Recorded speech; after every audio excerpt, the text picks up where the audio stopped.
نبی پاک صلی اللہ علیہ وسلم دی ازواج مطہرات رضی اللہ تعالی عنہما اجمعین بیان کر دیاں نے آمینہ دے لال علیہ السلام یکم ذی الحجہ تو روزہ رکھ دے، پھر دوسرا رکھ دے، پھر تیسرا، پھر چوتھا، پنجواں، چھٹا، ستواں، آٹھواں، نواں روزے ذی الحجہ دے رکھیا کر دے، پھر نواں یوم عرفہ دا فرمایا یوم عرفہ دا روزہ رکھیا کرو، اوتے حاجی حج کر حج کرن دی وجہ تو اللہ دے گناہاں نو معاف کر دیندا ہے، تے غیر حاجی جیڑا ہے ایتھے رہ کے روزہ رکھدا ہے۔ آقا علیہ السلام فرماندے نے میں اللہ دے کولوں امید کرنا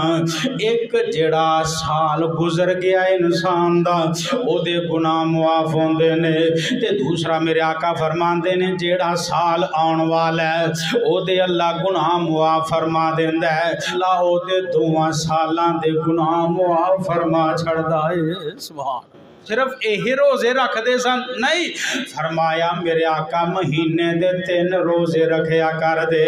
13، 14، 15 چاند دی تاریخ دے روزہ رکھ دے، فرمایا ہفتے دے اندر 2 روزے میرے آقا رکھ دے، سوموار تے جمعرات دا روزہ رکھیا کر دے۔ یہ صرف نبی واسطے ہی نہیں، عام انسان بھی رکھ سکتا ہے، اللہ دا بڑا اجر و ثواب عطا کرے گا۔ اجر و ثواب کی ہے ذرا میں روزے دی تھوڑی جی تفصیل بیان کر دے ماں۔ آمینہ دلال جناب محمد صلی اللہ علیہ وسلم فرماندے نے الصوم جنۃ من النار کجنۃ احدکم من القتال، فرمایا جیڑا بندہ روزہ رکھدا ہے او دے واسطے آڑ بن جائے گی جہنم، فرمایا وہ جہنم چ نہیں جا سکے گا۔ جس طرح ایک مجاہد اپنے آپ نو روکن واسطے استعمال کردا ہے ہتھیار نو تاکہ مینوں کوئی وار نہ کر سکے، میرے وال کوئی تیر نہ پھینک سکے، اپنے آپ نو روکن واسطے آڑ رکھدا ہے۔ دوسرا عمل فرماندے نے من صام یوما فی سبیل اللہ بعد اللہ وجہہ عن النار 70 خریفۃ،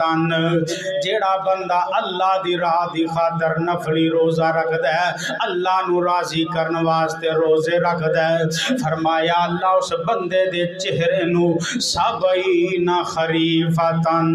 70 سال دی مسافت جہنم تو دور کر دے گا۔ اللہ اکبر۔ تیسرا عمل اس بندے دے روزے دے رکھن دے نال اللہ اس بندے نو اجر و ثواب بڑا عطا فرماندے نے، بے شمار اللہ نیکیاں عطا فرماندے نے۔ بندہ ایک نیکی کرے 10 گنا ثواب ملتا ہے، 10 کرے تے اللہ 70 گنا زیادہ ثواب عطا فرماندا ہے۔ اس تو اگے میرا اللہ جنہ چاہے تے اجر دے سکتا ہے۔ چوتھا عمل کی ہے فرمایا للصائم فرحتانی، اللہ اس بندے نو 2 خوشیاں عطا فرماندا ہے، فرمایا ایک خوشی جدو بندہ روزہ کھولدا ہے، روزہ افطار کردا ہے، دوسری خوشی جدو میرے رب دی ملاقات کرے گا۔ سبحان فرمایا چوتھا عمل روزہ رکھن دی وجہ تو اللہ اس بندے نو اپنا دیدار نصیب فرمائے گا، یہ دوسری خوشی دے واسطے ہوئے گی۔ پنجواں عمل کی ہے اس بندے دے منہ دے اندروں جڑی مہک ہوندی ہے روزہ رکھن دی وجہ تو، فرمایا اے بدبو نہیں، اللہ دے ہاں کستوری نالوں بھی بہتر دے منہ چوں خوشبو ہوندی ہے۔ آمینہ دے لال علیہ السلام فرماندے نے چھٹا عمل کیے کل قیامت والے دن الصیام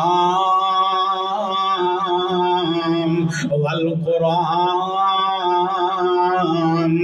یشفیانی، میرے آقا فرماندے نے چھٹا عمل روزہ رکھن دی وجہ تو کل قیامت نو روزہ سفارش کرے گا۔ سبحان اس وجہ تو دسیا ہے تاکہ ساڈے اندر شوق پیدا ہوئے، روزہ رکھن دا شوق تے جذبہ پیدا ہوئے۔